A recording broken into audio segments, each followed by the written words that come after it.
పలానా వ్యాధి పలానా లక్షణాలతో కూడుకొని ఉంటుంది.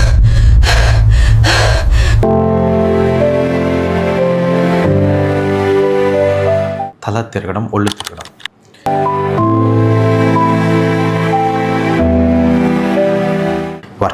వర్టిగో అంటే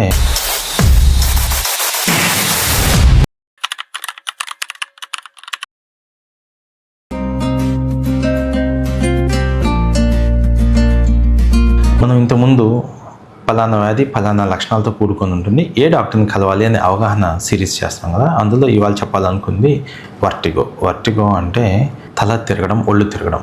ఇది నరాల డాక్టర్ దగ్గర పోవాలా, చెవి డాక్టర్ దగ్గర పోవాలా అని ఒక కన్ఫ్యూజన్ ఉంటుంది. ఈ వర్టిగో ఒళ్ళు తిరిగినప్పుడు నరాల డాక్టర్కి ఎప్పుడు వెళ్ళాల్సి వస్తుంది అంటే, ఒళ్ళు గబగబా తిరుగుతూ ఉంటే, వెంటనే తిరిగిపోయి చూపు కొద్దిగా మసకైపోతుంటే, చేయికాలు బలహీనంగానే మాట తేడాగానే ఉంటే, లేదా బాగా తిప్పేస్తుంటే, లేస్తేనే పడేస్తుంటే మాత్రం వెంటనే నరాల డాక్టర్ని కలవాల్సి వస్తుంది. అలా కాకుండా ఈ తల తిరగడము, చెవి ఇబ్బందిగా అనిపించి చెవి నొప్పి కానీ, చెవిలో చీము కానీ, లేదా గుయ్యి అనే శబ్దం చెవిలో వినిపిస్తున్నా కానీ, వినికిడి తగ్గితే కానీ, మీనస్ డిసీజ్ అని కొన్ని ఉంటాయి. ఇలాంటి ఇబ్బందులు ఉన్నప్పుడు ఒకసారి చెవి డాక్టర్ని కలవడం ఉత్తమం. సో ఈ వర్టిగో అనేది సెంట్రల్ వర్టిగో, పెరిఫెరల్ వర్టిగో ఉంటుంది. సెంట్రల్ వర్టిగో అంటే అంటే వెంటనే తల తిరిగిపోతుండడం, బాగా సివియర్గా ఉండడం, అది నరాల డాక్టర్. పెరిఫెరల్ వర్టిగో పొజిషన్ బట్టి మనం చేంజ్ అవుతున్నప్పుడు తిరుగుతూ ఉంటే మాత్రం ఈ ఇంటి డాక్టర్ని కలవడం ఉత్తమం. అర్థమైంది అనుకుంటాను.